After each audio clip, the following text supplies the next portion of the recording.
first race in 55 days. Race 1 of the 2024 Pirelli Emilia-Romagna round gets underway with a flying start from Remy Gardner from third on the grid. Good jump as well from Alvaro Bautista. Challenges to the inside line into turn 1. He's already alongside teammate Nicolo Bulliger, who's got swallowed up and is going backwards. Gardner leads. He's hit the front ahead of Razgatlioglu. You can see Toprak's pace and consistency here. Pretty much the mid to low 34s. That's the kind of times that you have to run here at Misano. Last time around for Toprak. Toprak Razgatlioglu, a winner in Catalonia, a winner in the Netherlands, and a winner in race 1 of the Emilia-Romagna round to take the championship lead for BMW for the first time in over a decade. Toprak Razgatlioglu dominates the first race of the weekend in Misano, 1.8 seconds ahead of Nicolo Bulliger at the checkered flag, and his main title rival Alvaro Bautista relegated to third, relegated to second in the series standings. Razgatlioglu leads us with a 3-point advantage. Bulliger ran in very wide a lap ago on lap 7. Toprak Razgatlioglu gives BMW their first ever World SBK hat-trick.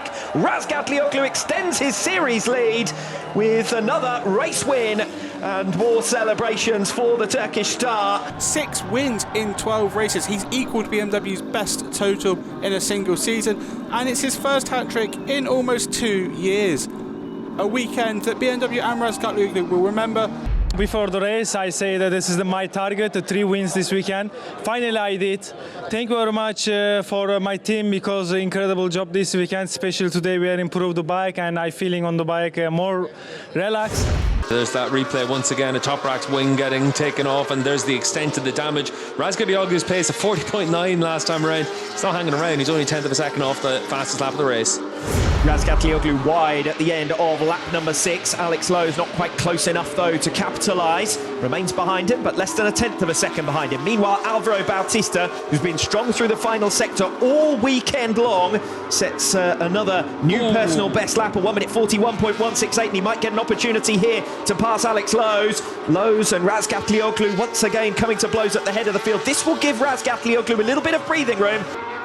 First opportunity Alvaro Bautista has had. The gap less than 3/10 of a second as he makes his way into the favourite sector for him of this Algarve International Circuit, where he famously passed Toprak Razgatlioglu to secure a hat-trick a year ago. He pulls alongside Toprak off the final bend. A big wobble for Razgatlioglu as he tries to recover. 2 evenly matched bikes in terms of top-end strength, and Razgatlioglu with the braking advantage into turn 1 holds on defiantly at the start of lap 16. Best part of half a second now in hand for Toprak Razgatlioglu as they come into the final sector. Biggest margin Razgatlioglu's had over Bulliger since Alvaro Bautista went down. 0.6 of a second for Razgatlioglu. He's going to make his way through the final turn with some comfort here.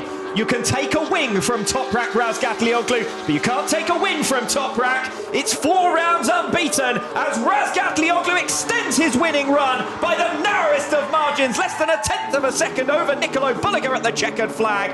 This race for me is very difficult and not easy to ride bike with the strong wind. But anyway, you know, I am always fighting, and just the last sector, I know I am very slow because bike not turning last corner. And anyway, I try the last lap, I give everything, and finally we win again. And he leaves Portimao with a 92-point lead over Bulliger. Bautista 142 back from Razgatlioglu. Toprak Razgatlioglu on his return only P5, ending his run of front row starts from Barcelona to Portimao.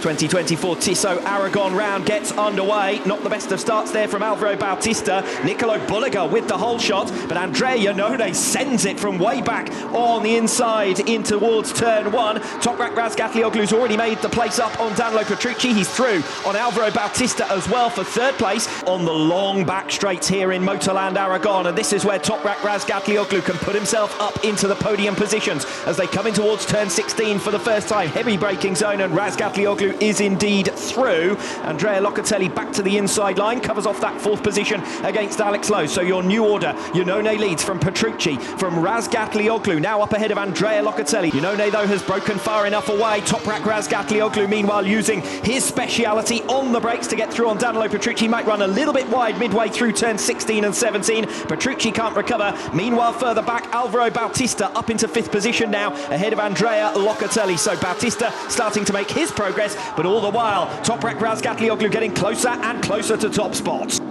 Iannone versus Razgatlioglu then at the head of the field. They are absolutely nose to tail. Can Toprak's heavy braking speciality into turn 1 favour him here? Or will Danilo Petrucci attack from behind? 0.2 of a second covering your lead trio. Petrucci did it to Bautista a lap ago. He's going to do it to Razgatlioglu now at the start of lap 8. The hat-trick hero of Cremona last time out is making his way through the field as well. Yeah, you don't see Toprak beating on the brakes into turn 1 too often, so Petrucci clearly with a lot of confidence. He'll come straight through. I'm not really happy because I'm not fighting for the win the last laps because of my front tire is a big drop immediately, and I'm just fighting for the 2nd position. Thanks to Garrett because the last corner he see me and we are not crashed together. He's just close, guys. Thanks for this. On the sidelines, 3 second places in Aragon last time out, but Toprak Razgatlioglu is back on top as he extends his championship lead by another 5 points over his nearest rival, Nicolo Bullica. A 55th win in World Superbike for the number 54 and his 16th of the year, as he pulled out another 5 points over Nico Bullica, and who knows how crucial they could be at the end of the season. Bullica up alongside Locatelli once again. Is Locker deep enough in the brakes into turn 1 this time around? No, he's not. And that's 2 Yamahas getting mugged into turn 1. Bullica's through on Locatelli and Razgatlioglu's through on Ray. Up into 4th position now, the championship leader.